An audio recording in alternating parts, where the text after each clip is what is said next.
ಕರ್ನಾಟಕದಲ್ಲಿ 3 ವಿಧಾನಸಭಾ ಕ್ಷೇತ್ರಕ್ಕೆ ಉಪಚುನಾವಣೆ. ಈ ಉಪಚುನಾವಣೆಯಲ್ಲಿ ಎಲ್ಲರೂ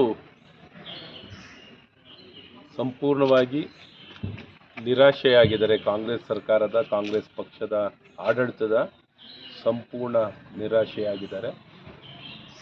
ಒಂದು ಕೆಟ್ಟ ಆಡಳಿತವನ್ನು ಕೊಟ್ಟಿರುವಂಥ, ಜನ ವಿರೋಧಿಯಾಗಿರುವಂಥ, ರೈತ ವಿರೋಧಿ, ಬಡವರ ವಿರೋಧಿಯಾಗಿರುವಂಥ ಈ ಕಾಂಗ್ರೆಸ್ ಸರ್ಕಾರದಲ್ಲಿ ಅಭಿವೃದ್ಧಿ ಶೂನ್ಯವಾಗಿದೆ. ಆಡಳಿತ ಅಂತೂ ಇಲ್ಲವೇ ಇಲ್ಲ. ಇಂಥ ಕೆಟ್ಟ ಸರ್ಕಾರವನ್ನು ತಿರಸ್ಕಾರ ಮಾಡುವಂಥ ಮನಸ್ಸಿನಲ್ಲಿ ಇವತ್ತು ಇಡೀ ಕರ್ನಾಟಕ ಉದ್ದಾಗಲದಲ್ಲಿದೆ. ವಿಶೇಷವಾಗಿ ಇವತ್ತೇನು ಚುನಾವಣೆಯಲ್ಲಿ ತಮ್ಮ ಅಭಿಪ್ರಾಯವನ್ನು ವ್ಯಕ್ತಪಡಿಸಲಿಕ್ಕೆ ಇವತ್ತು ಅವಕಾಶವಾಗಿದೆ. ಇವತ್ತು ಕಾಂಗ್ರೆಸ್ ಸರ್ಕಾರ, ತನ್ನ ಕಾಂಗ್ರೆಸ್ ಪಕ್ಷ ಅಧಿಕಾರ ಸಂಪೂರ್ಣ ದುರ್ಬಳಕೆಯನ್ನು ಮಾಡಿಕೊಂಡು ಈ ಉಪಚುನಾವಣೆಯಲ್ಲಿ ಸಾಮಾನ್ಯವಾಗಿ ಬೈ ಎಲೆಕ್ಷನಲ್ಲಿ ಏನು ಆಡಳಿತದಲ್ಲಿರುವಂಥ ಪಕ್ಷಗಳು ಸಾಮಾನ್ಯವಾಗಿ ಹೇಗಾರ ಮಾಡಿ ಚುನಾವಣೆ ಗೆಲ್ಲುವಂಥ ಒಂದು ರಣತಂತ್ರವನ್ನು ಮಾಡ್ತಾರೆ.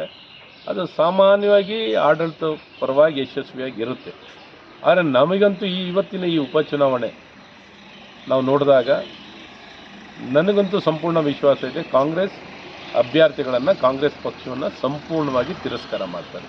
ಸಂಪೂರ್ಣವಾಗಿ 3 ವಿಧಾನಸಭಾ ಕ್ಷೇತ್ರದಲ್ಲೂ ನಮ್ಮ ಅಭ್ಯರ್ಥಿಗಳು ಗೆಲ್ತಾರೆ. ಇದು ಸಂಡೂರಿನಲ್ಲಾಗಿರಲಿ, ಅಥವಾ ಶಿಗ್ಗಾಂವ್ನಲ್ಲಾಗಿರಲಿ, ಅಥವಾ ಚನ್ನಪಟ್ಟಣದಲ್ಲಾಗಿರಲಿ. ಅಲ್ಲ ಸರ್, ಈಗ ಯೋಗೇಶ್ವರ್ ಅವರ ಈ ಮಾತು ಅಂದರೆ ಎಲ್ಲೊಂದು ಕಡೆ ಸೋಲಿನ ಕಡೆ ಹೋಗ್ತಾ ಇದ್ದಾರೆ, ಅಥವಾ ಜಮೀರ್ ಅವರ ಹೇಳಿಕೆಯಿಂದ ಅವರಿಗೆ ಸೋಲು ಆಗ್ಬೋದು? ಯಾವಾಗ ಅವರು ಕಾಂಗ್ರೆಸ್ ಪಕ್ಷದ ಕಡೆ ಹೆಜ್ಜೆ ಇಟ್ಟರು ಅವತ್ತೇ ಅವರ ಪತನ ಸ್ಟಾರ್ಟ್ ಆಗಿದೆ.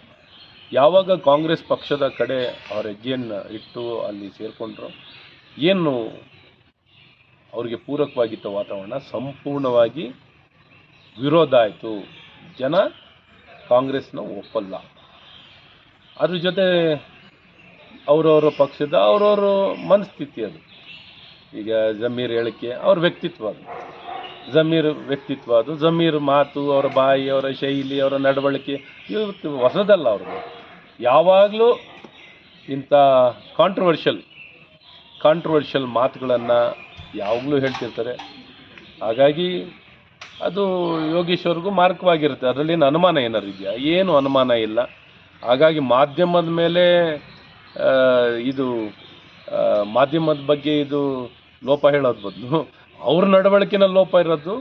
ಅವ್ರ ನಡವಳಿಕೆ ಇವತ್ತು ಜನ ಪಾಠ ಕಲಿಸ್ತಾರೆ. ಈ ಚನ್ನಪಟ್ಟಣ ವಿಧಾನಸಭಾ ಕ್ಷೇತ್ರದಲ್ಲಿ ಕಾಂಗ್ರೆಸ್ ಪಕ್ಷಕ್ಕೆ ಖಂಡಿತ ಜಮೀರ್ ಅವರ ಹೇಳಿಕೆ ಅವರಿಗೆ ಪಾಠ ಕಲಿಸೋಂಥದ್ದು. ಈ ರೀತಿ ಒಂದು ದೇವೇಗೌಡರ ಕುಟುಂಬನೇ ಕೊಂಡ್ಕೋತೀನಿ ಅಂತ ಹೇಳಿರೋದು, ಮತ್ತು ಕಾಲ್ಯ ಕರಿಯ ಏನೇನೋ ಕರೆದಿರೋಂಥದ್ದು. ಈ ಯಾರು ಹೋಗ್ತಾರೆ? ಯಾರು ಇದೊಂದು ಮಾತಾ? ಇದೊಂದು ಹೇಳಿಕೆನ? ಇಡೀ ದೇವೇಗೌಡರ ಕುಟುಂಬನ ಎಲ್ಲರೂ ನಾವು ಒಂದು ದುಡ್ಡು ಹಾಕ್ಬಿಟ್ಟು ಕೊಂಡ್ಕೋತೀವಿ ಅಂತ ಹೇಳಿರೋದು. ಜನ ಅದಕ್ಕೆ ಇದಕ್ಕೂ ಬೇಸತ್ತಿದ್ದಾರೆ, ಬೇಜಾರಾಗಿದ್ದಾರೆ. ನಂಗೆ ಸಂಪೂರ್ಣ ವಿಶ್ವಾಸ ಇದೆ, ಕಾಂಗ್ರೆಸ್ನ ವಿಶೇಷವಾಗಿ ಚನ್ನಪಟ್ಟಣದಲ್ಲಿ ಖಂಡಿತ ತಿರಸ್ಕಾರ ಮಾಡ್ತಾರೆ. ಇವತ್ತು NDA ಅಭ್ಯರ್ಥಿ ನಿಖಿಲ್ ಕುಮಾರಸ್ವಾಮಿ ಅವ್ರನ್ನ ಗೆಲ್ಲಿಸ್ತಾರೆ. ಅದ್ರ ಬಗ್ಗೆ ಅನುಮಾನನೇ ಇಲ್ಲ ನನಗೆ. ಮತ್ತು ವಿಶೇಷವಾಗಿ ಅಲ್ದರೂ ಗೆಲ್ತಿದ್ದು, ವಿಶೇಷವಾಗಿ ಇವ್ರ ಮಾತು ಇನ್ನೂ ಮಾರ್ಜಿನ್ ಜಾಸ್ತಿ ಮಾಡಿ. ಸರ್, ಈಗ ವಕ್ಫ್ ವಿಚಾರದಲ್ಲಿ BJP ತಂಡ ರಚನೆ ಮಾಡಿದೆ, 3 ತಂಡ ರಾಜ್ಯಾಧ್ಯಕ್ಷ ನೇತೃತ್ವದಲ್ಲಿ. ಆದರೆ 2 ಬಣಗಳ ನಿರ್ಮಾಣ ಆಗಿದೆ. ಇದೆಲ್ಲ ಒಂದು ಕಡೆ ಗೊಂದಲ ಆಗಲ್ವಾ? ನೀವು ರೈತರು ಒಂದು ಕಡೆಯಲ್ಲಿ BJPಯಿಂದ ಅಧಿಕೃತವಾಗಿ 3 ತಂಡ ರಚನೆ ಮಾಡಿದರೆ, ಯತ್ನಾಳ್ ಅವರ ಟೀಮ್ ಅವರು ಜನಜಾಗೃತಿ ಅನ್ನುವಂಥ ಹೆಸರಿನಲ್ಲಿ ಮತ್ತೊಂದು ತಂಡವನ್ನು ರಚನೆ ಮಾಡ್ಕೊಂಡಿದ್ದಾರೆ. ನೋಡಿ, ಭಾಳ ಮುಖ್ಯವಾಗಿ ವಕ್ಫ್ ವಿಚಾರದಲ್ಲಿ ಇವತ್ತು ಹೋರಾಟ ಯಾವ ಸ್ವರೂಪದಲ್ಲಾದರೂ ನಡೆದರೂ, ಭಾಳ ಮುಖ್ಯವಾಗಿ ಸರ್ಕಾರದ ಲೋಪ. ಯಾವ ರೀತಿ ಅಧಿಸೂಚನೆಗಳನ್ನು 3 ಅಧಿಸೂಚನೆಗಳನ್ನು ಹೊರಡಿಸಿದ್ರು, ಮುಖ್ಯಮಂತ್ರಿಗಳೇ ಅದನ್ನ ಹಿಂದೆ ಪಡೆದವರು. ಅವ್ರು ಮಾಡಿರೋ ತಪ್ಪು ಅವ್ರಿಗೆ ರಿಯಲೈಸ್ ಆಗಿದೆ. ಆಗಿರೋ ತಪ್ಪನ್ನು ಎಲ್ಲೆಲ್ಲಿ ಯಾವ ಮಟ್ಟದಲ್ಲಾಗಿದೆ ಅನ್ನೋಂಥದ್ದನ್ನ ಜನರ ಮಧ್ಯದಲ್ಲಿ ಹೋಗುವಂಥ ಪ್ರಯತ್ನ ಇವತ್ತು. ಇದು ಸಂಪೂರ್ಣವಾಗಿ ನಾವು ಕಾಂಗ್ರೆಸ್ಸಿನ ಕೆಟ್ಟ ಆಡಳಿತ, ಜನ ವಿರೋಧಿ, ರೈತ ವಿರೋಧಿ ಆಡಳಿತವನ್ನು ಬಯಲಿಗೆಳೆಯಕ್ಕೆ ಇವತ್ತೆಲ್ಲರೂ ಜನರ ಮಧ್ಯೆ ಹೋಗ್ತಿದ್ದೀವಿ. ಹಾಗಾಗಿ ಇಲ್ಲೇನು ಅದು ಯಾವುದು ಮುಖ್ಯ ಅಲ್ಲ. ಇವತ್ತೆಲ್ಲ ಒಂದಾಗಿದ್ದೀವಿ, ಭಾರತೀಯ ಜನತಾ ಪಾರ್ಟಿ ಎಲ್ಲ ಕಾರ್ಯಕರ್ತರು. JDSನಲ್ಲಿ ಅವರವರು ಹಳೆ ಗೆಳೆಯರೇ ಕಚ್ಚಾಟ ಶುರು ಮಾಡ್ಕೊಂಡವ್ರೆ ಸರ್. ನಿನ್ನೆ ಕುಮಾರಸ್ವಾಮಿ ಅವರು ಕೆಸರು ಅಂತ ಆಗಲೇ ನಾನು ದೂರ ಇಟ್ಟಿದ್ದೆ, ಅವ್ರ ಜೊತೆ ಕಳೆದಿದ್ದು ಕರಾಳ ದಿನಗಳು ಅಂತಂದರು. ಇವತ್ತು U-turn ಕುಮಾರಸ್ವಾಮಿ ಅಂತ ಜಮೀರ್ ಹೇಳಿಕೆ ಕೊಟ್ಟವ್ರೆ.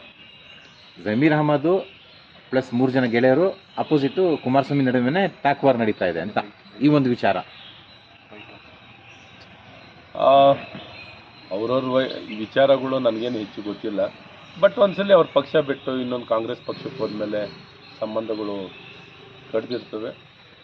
ಹಾಗಾಗಿ ಅವರ ವಿರೋಧ ಪರ ಅನ್ನುವಂಥದ್ದೆಲ್ಲ ನಡೆದಿರ್ತದೆ. ಈ ಚುನಾವಣೆಯ ಫಲಿತಾಂಶನೇ ಇದಕ್ಕೆ ಭಾಳ ಸ್ಪಷ್ಟ ಉತ್ತರ ಕೊಡುವಂಥದ್ದಾಗಿದೆ. Thank you. ನೀವು ಯಾವಾಗಿಂದ